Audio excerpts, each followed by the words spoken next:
Snicket's A Series of Unfortunate Events. Anyone who knows me well knows that this is my favorite book series of all time. And the movie, made in 2004, although it's a horrible adaptation, I agree it is a very good movie. The books, all 13 of them, starting with the bad beginning and ending with, namely appropriate, the end, are some of my favorite books ever written, specifically the 12th one, which is my favorite. Each book builds up the mystery, each one little by little, to where you barely know anything, till the end where you still don't know everything, but you have enough to be satisfied. They didn't shove, Lemony Snicket, he didn't shove a lot in our face in these first 4 books. The Bad Beginning, The Reptile Room, The Wide Window, and The Miserable Mill. One of the reasons I like these series is, like I said, the building mystery.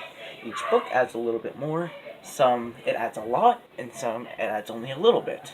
And some books, like the 10th one, make you look back on other books, namely the second one, and think, that makes a lot of sense. I don't know why I never saw those connections before.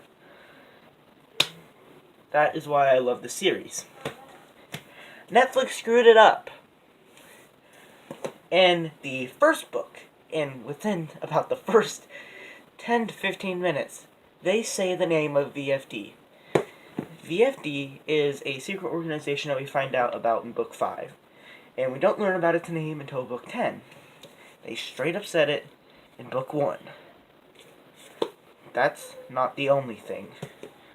In the series, the main villain, Count Olaf, is a despicable man. He is my favorite villain to hate in any book or movie I have ever seen or read.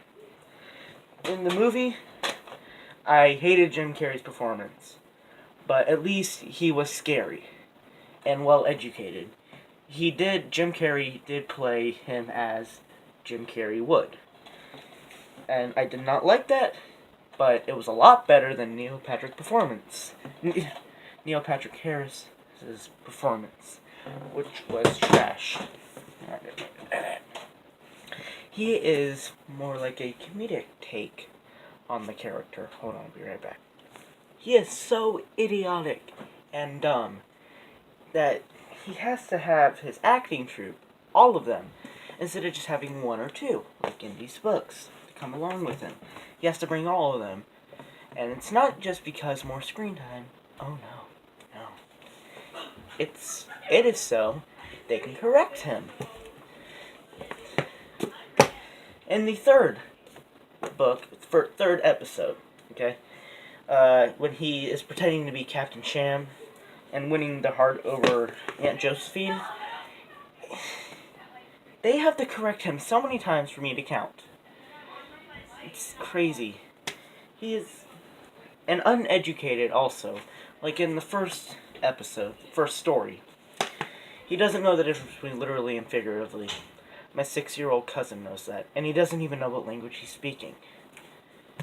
If Book Count Olaf can come up with these crazy plans, these crazy out-of-the-whack plans, which you find out in other books, by the way.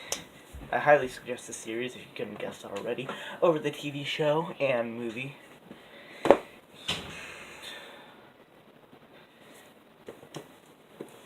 He's not Olaf, okay?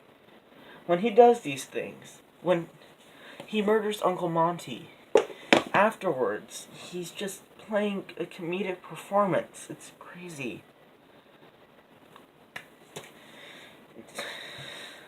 I hate this show. Normally, I don't like to judge adaptations as only adaptations. I judge them in 2 ways. 1, as a film or show itself, and 2, as an adaptation.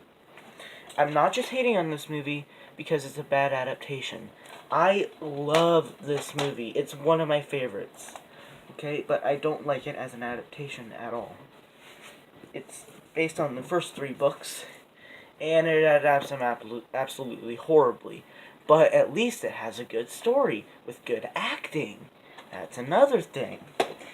The kid that is playing Klaus. He has a straight face like this throughout the whole story. This is his face when he found out his parents were dead, when Uncle Monty was dead. horrible performance. Every performance in this is just dumb and stupid, like a little kid would be. Like, I know Mr. Poe is supposed to be idiotic, but in the show he's just so satirical. It really just gets on my nerves, if you couldn't tell.